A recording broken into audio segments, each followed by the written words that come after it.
You just realized your business needed to hire someone yesterday.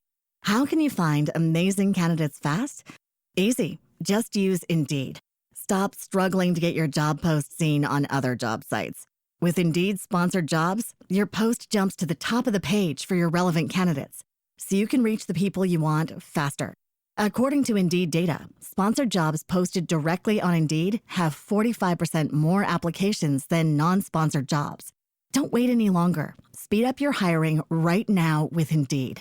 And listeners of this show will get a $75 sponsored job credit to get your jobs more visibility at Indeed.com/kidsandfamily. Just go to Indeed.com/kidsandfamily right now and support our show by saying you heard about Indeed on this podcast. Terms and conditions apply. Hiring?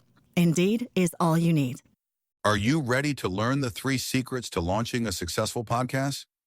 Hi, I'm Bill, a recent client of the Podcast Mogul. If you've been thinking about starting a podcast but aren't sure where to begin, he's got you covered. He is hosting a free webinar where he will share the 3 secrets that can help you launch, grow, and monetize your podcast without any fancy equipment or technical headaches. Click the link in the show notes to save your spot now and let him help get your podcast off the ground. Welcome to Invest in Yourself, the Digital Entrepreneur Podcast. Join the Podcast Mogul Phil Better as he interviews successful entrepreneurs that make their living in the digital world. Now, let's join your host, Phil Better, and his special guest today on Invest in Yourself, the Digital Entrepreneur Podcast.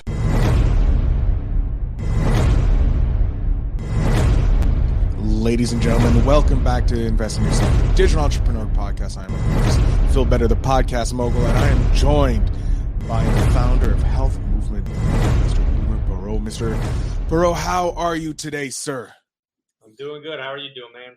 I'm doing excellent. I'm really excited. You're a young entrepreneur. We like to get you guys, young entrepreneurs, on the show to share your knowledge with our audience here on Invest in Yourself, the Digital Entrepreneur Podcast. So, Boomer, why don't you just tell us a bit about yourself, how you got started, and all that fun stuff?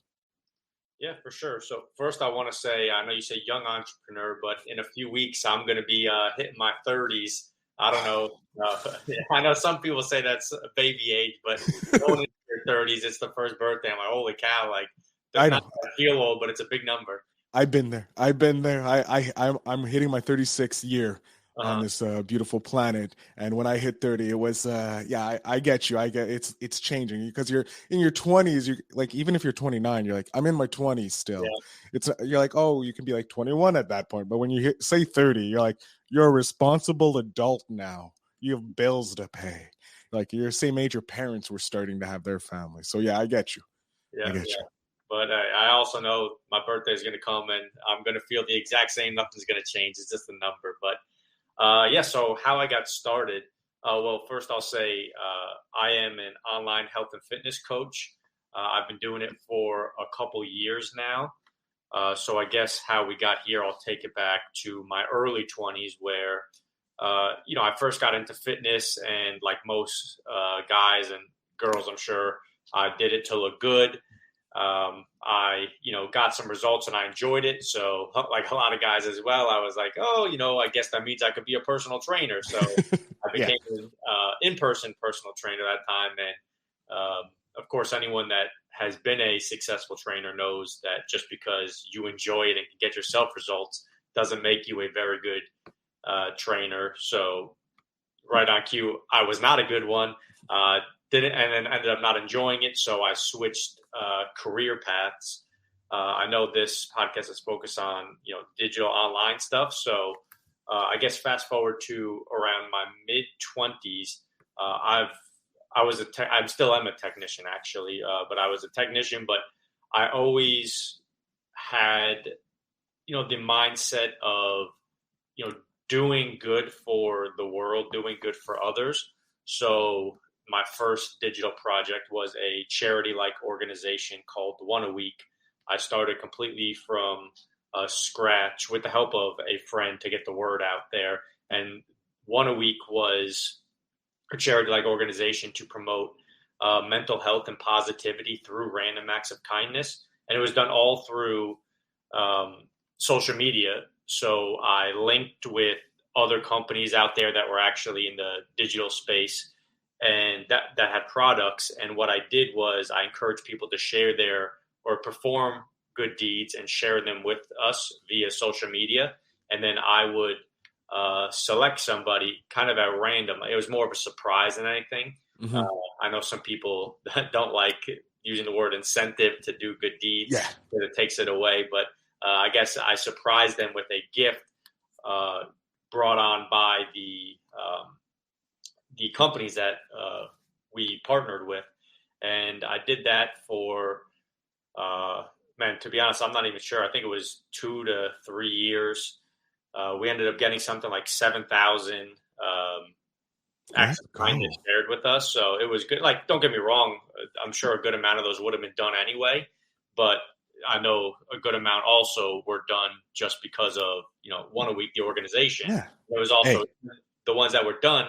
It's cool I don't like the thought process that you should keep all your good deeds to yourself, because if I do something good and I tell somebody about it, even if, I don't need to do it for gratification, but just to tell somebody, that can now inspire somebody else to go do something, and they can change somebody's life that would have never happened if they never heard my good deeds. So that's, everyone that has a problem with those, that's what I like to say to them. But yeah, I'm going to that. Like, I think what they have a problem are the ones that do it to try and show off. Yeah.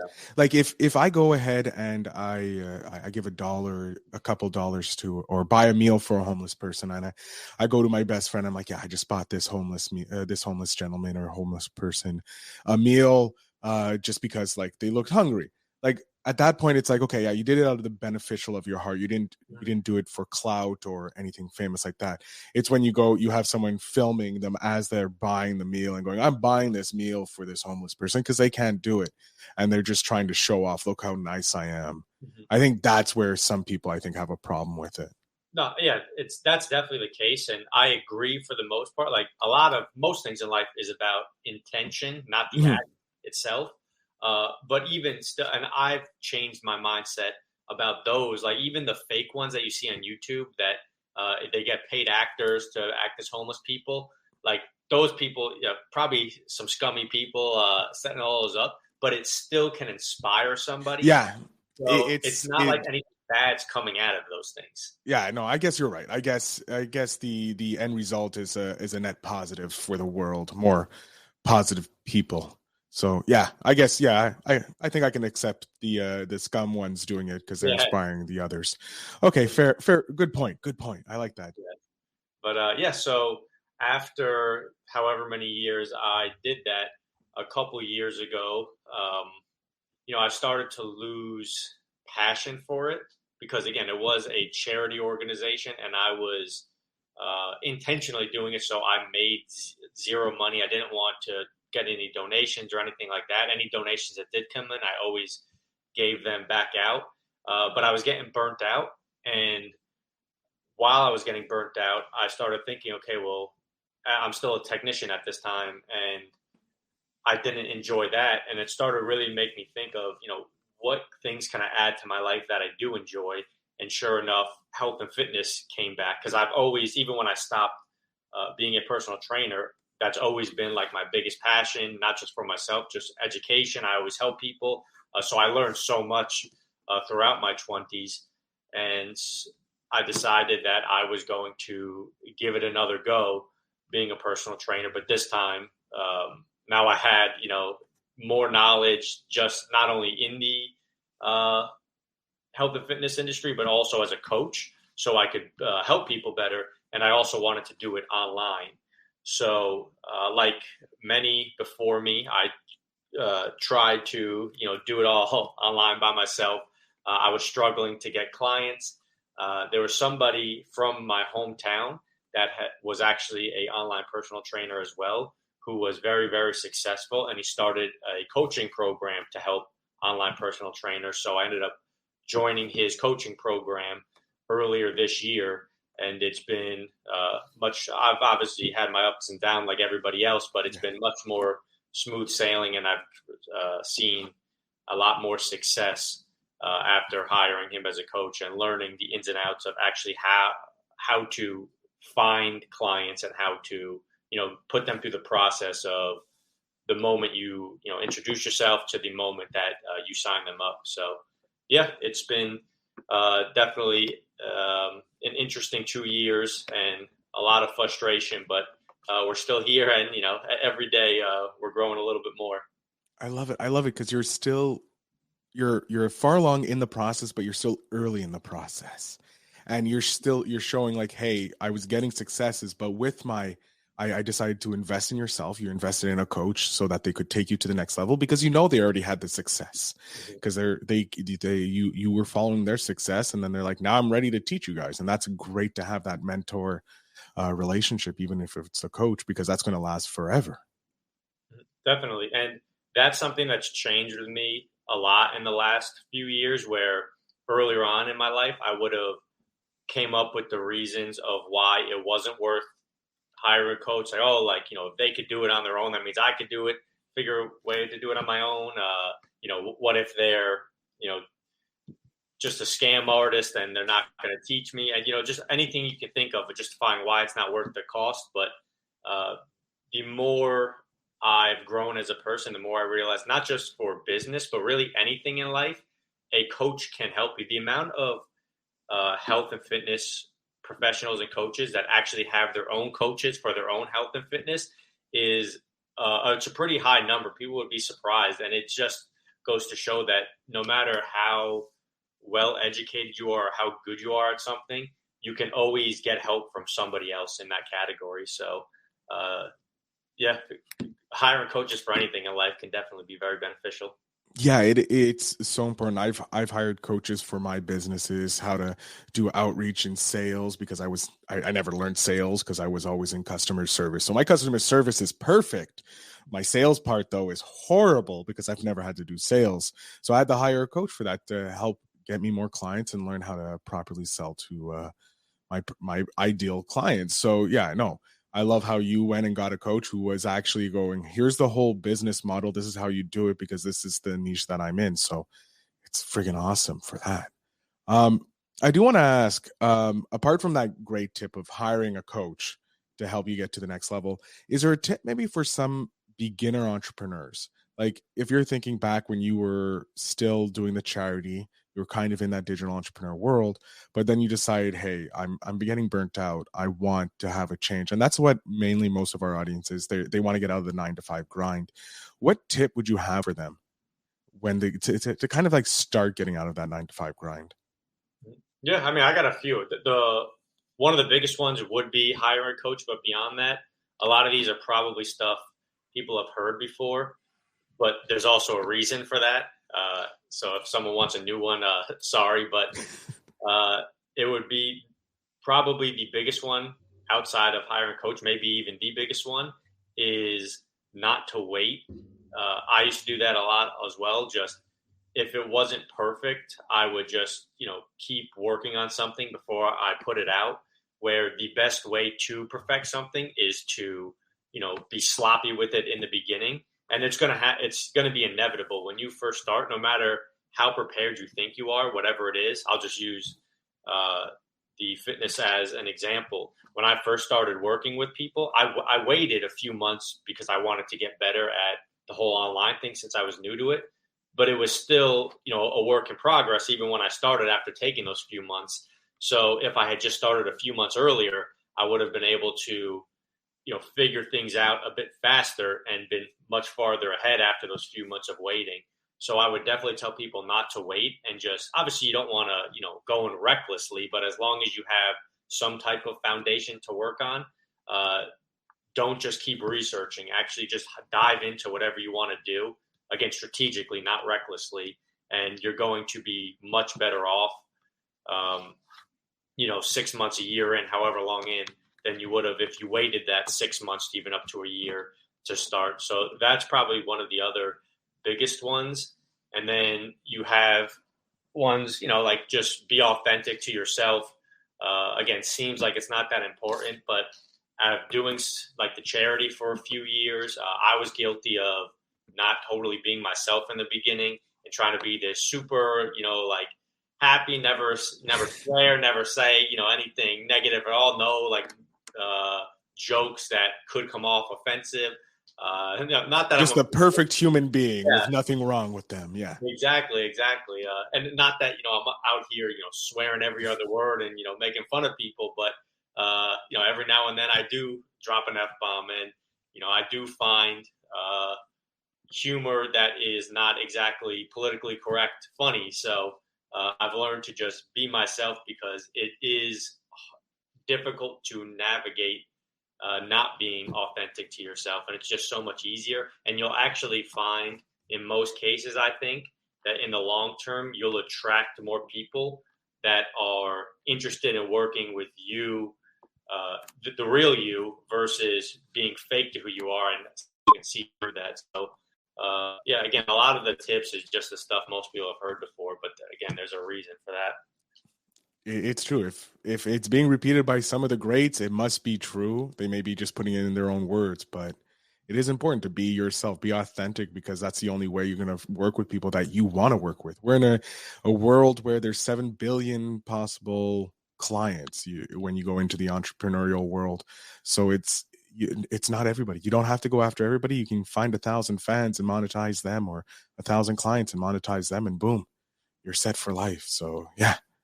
Be your authentic self is such great advice. Thank you, Boomer, for that.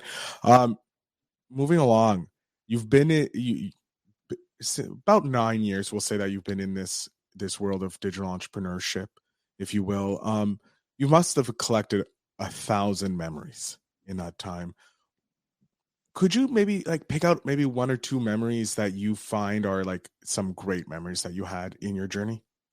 Mm-hmm. So the biggest one that comes to mind, and I'll give you a couple more because this one has nothing to do with online work, but through my charity, I, again, it wasn't online, but of course, to hold myself accountable to doing good deeds, 2 of the winters, and I actually did this in the summers as well, but the winters were the main one, I would collect clothes, and then with the help of friends and family, because I got a lot, would individualize them. So I'd make put as close to whole outfits. So socks, underwear, pants, shirt, sweatshirt, into bags, and then hand them out outside of soup kitchens.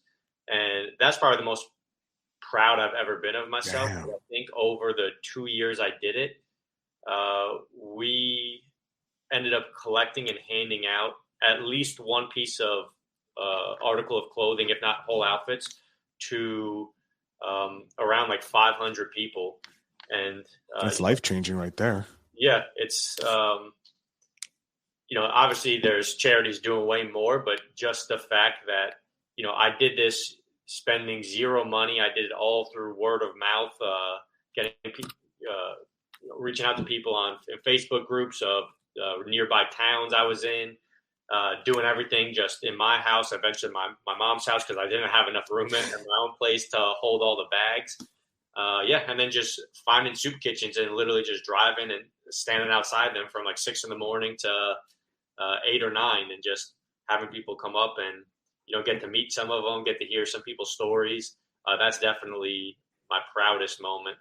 Something that's more related to online, it's probably just my first sale with the training. I actually got 2 sales in my first 2 weeks. And of course, something like that happens. You're like, oh my God, this is the easiest thing ever. Yeah. And then you go dry for 3 months straight. Yeah, that's exactly what happened. It was the first 2 people I spoke to, they were in. And then I think for the next 2 months, I didn't get a single person. But those first 2 people were, I'm always going to remember that feeling I had. But so I would say those 2 things. Awesome. I love it. Those are great memories to have. And I remember my first 2 clients, and then going dry for a few months. I went about 3 months dry without any clients. And then all of a sudden it just started pouring clients. And I was like, I don't know what I did. What happened here? But yeah, no, it's always great. Those are great. Both of those are amazing memories to have. You have a life-changing one, both personally for you, but also about the 500 people that you've helped keep warm, or at least have a different change of outfit for them so they can feel like a normal person, and that's life-changing, because that's confidence boosting as well. for yourself and as well as those people. And those people will interact with others in amazing ways. So that's like an amazing ripple effect right there. And then obviously a personal one with the digital entrepreneurship, getting those 2 clients. It's always getting your first client online is just, or making your first sale online is just like something like next level. I find it's like, oh my God, this is actually possible. And then it's probably like building a store. Most of them put their first dollar up. We just get excited for our first sale. So those are great memories to have. I want to thank you for sharing those with us. Yeah, definitely. It's also like, so that first sale is amazing, but I've learned to appreciate the struggles too. So it's not like, it's obviously not going to be as fulfilling as that first sale. No. Those months where I do have zero success or I just get super, super frustrated, I'm learning to appreciate that more, because I do know when those good months come, like it just makes me appreciate that more. And eventually when I get to a point where, of course, there's always going to be struggles, but where it's more consistently just always good, that's just going to, it's everything, all the goods are just made so much better when you do have those struggles. So that's a bit more of an unorthodox answer, but the struggles is something I definitely have learned to appreciate more, where back in the day, that probably wouldn't have been the case. Because without the struggles, you can't appreciate your wins. Like you won't be able to measure like, okay, this month was a $5 month, whereas next month is a $20,000 month. Like you can't, if every month is a $20,000 month, you're like, okay, wow, $20,000 would be. But if it's like, okay, one month's 20, one's 0, one's 30, and you're like, okay, now I love those months that I can go without some because I appreciate those big wins later on. Another great piece of advice. My God. 29 years old, passing out knowledge like he's a 150-year-old monk on a mountaintop. I love it. Thank you, Boomer. I'll get there eventually. Aren't we all? Boomer, I'm trying to think of another question to ask you. Like, what's next? Because you are obviously you're an entrepreneur with a huge heart. Because I don't think anybody would stand outside of a soup kitchen from like 6 a.m.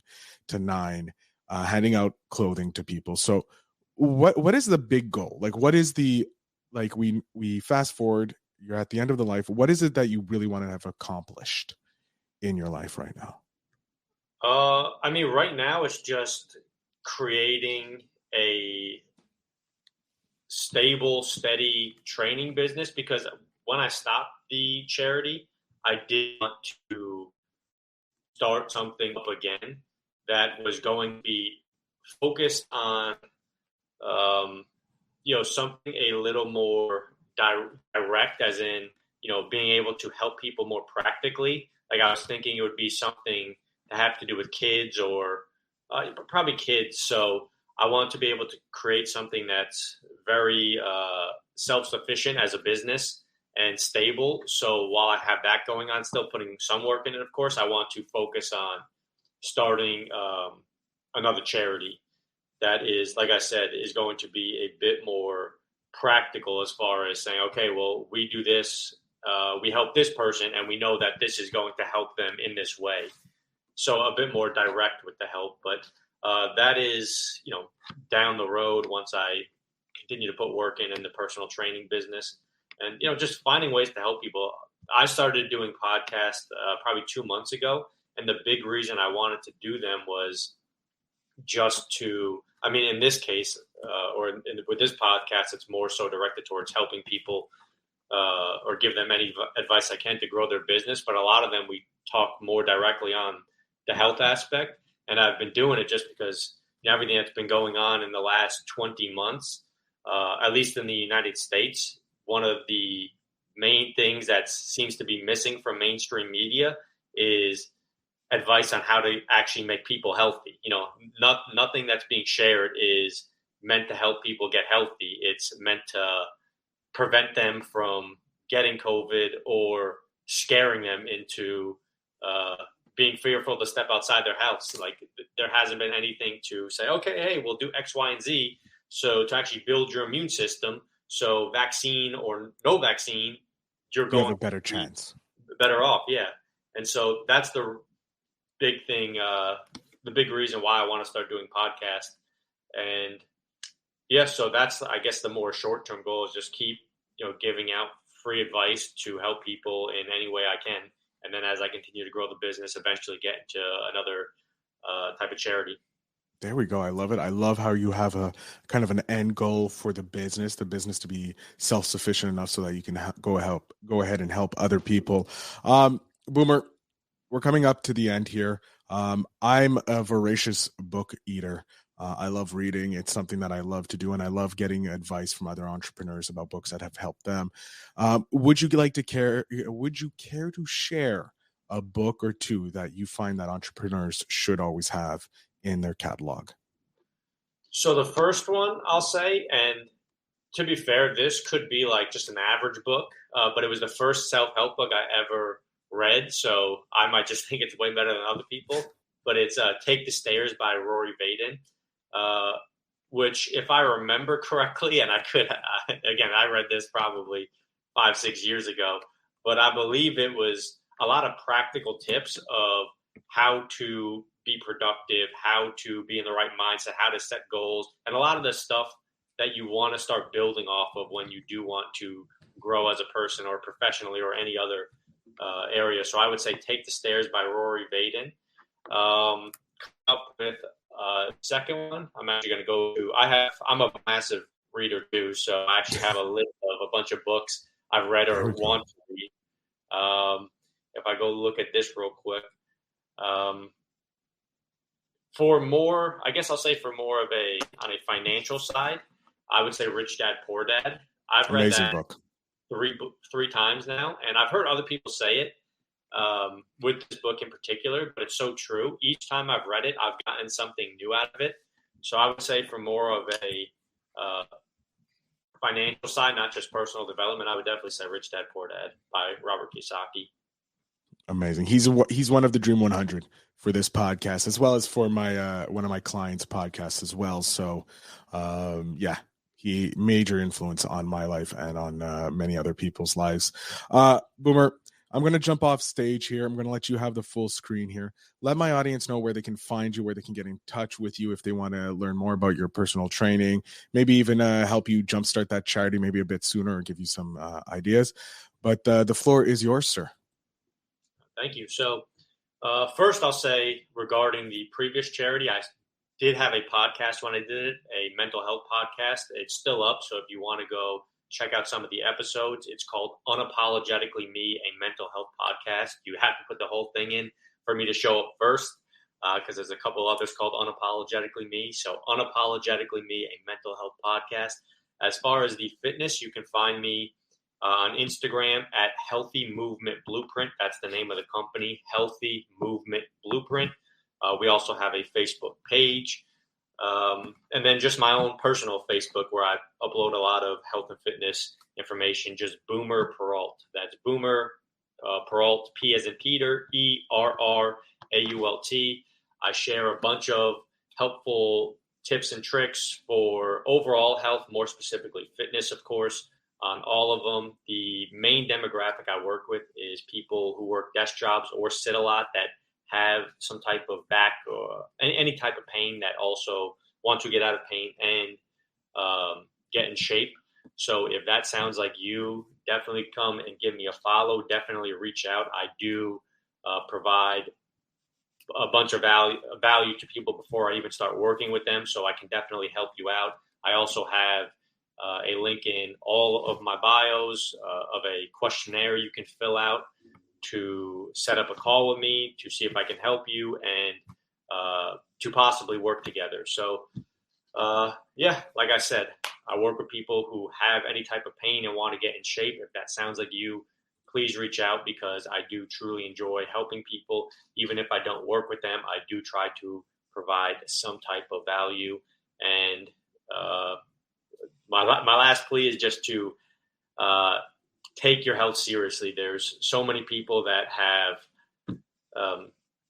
taken their health for granted, and they have stayed with this mindset that so many, whether it's the media or the government, have just provided to them, or doctors, of you don't take care of your health until you're sick. So you're taking care of sickness, not your health. But be proactive with it. And if this, current pandemic has shown you anything, it is so important to stay in good health, or else, there are some dire consequences to it. So, once again, that's Healthy Movement Blueprint. I'm Boomer Perrault, and I hope to see some of you over at my pages.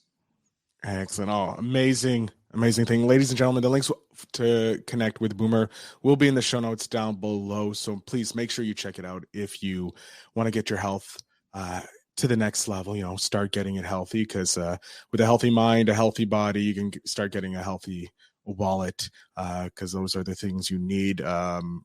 Everybody talks about it. So Boomer, I want to thank you again for being an amazing guest here on the show, sharing your journey of your digital entrepreneurship. Ladies and gentlemen, make sure to follow us here at the Invest in Yourself show by visiting investinyourselfpod.com. I am Phil Better. He is Boomer. I thank you all, and I wish you all a great day. And remember to invest in yourself. Hey, everybody. I want to thank you so much for watching the show and listening to the podcast.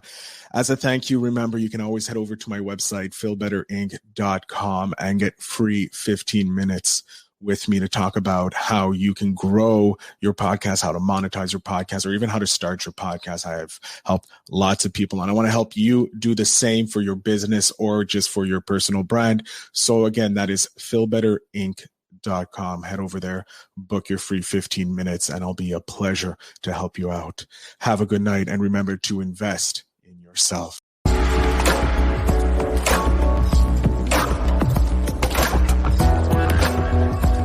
Thanks for tuning in.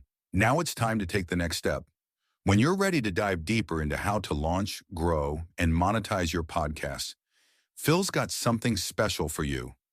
Join him for a free webinar where he'll reveal the 3 secrets that have helped countless entrepreneurs succeed in podcasting. Click the link in the show notes to save your spot, and let's turn your podcasting dreams into reality. You just realized your business needed to hire someone yesterday. How can you find amazing candidates fast? Easy. Just use Indeed. Stop struggling to get your job post seen on other job sites. With Indeed sponsored jobs, your post jumps to the top of the page for your relevant candidates, so you can reach the people you want faster. According to Indeed data, sponsored jobs posted directly on Indeed have 45% more applications than non-sponsored jobs. Don't wait any longer. Speed up your hiring right now with Indeed. And listeners of this show will get a $75 sponsored job credit to get your jobs more visibility at Indeed.com/kidsandfamily. Just go to Indeed.com/kidsandfamily right now and support our show by saying you heard about Indeed on this podcast. Terms and conditions apply. Hiring? Indeed is all you need.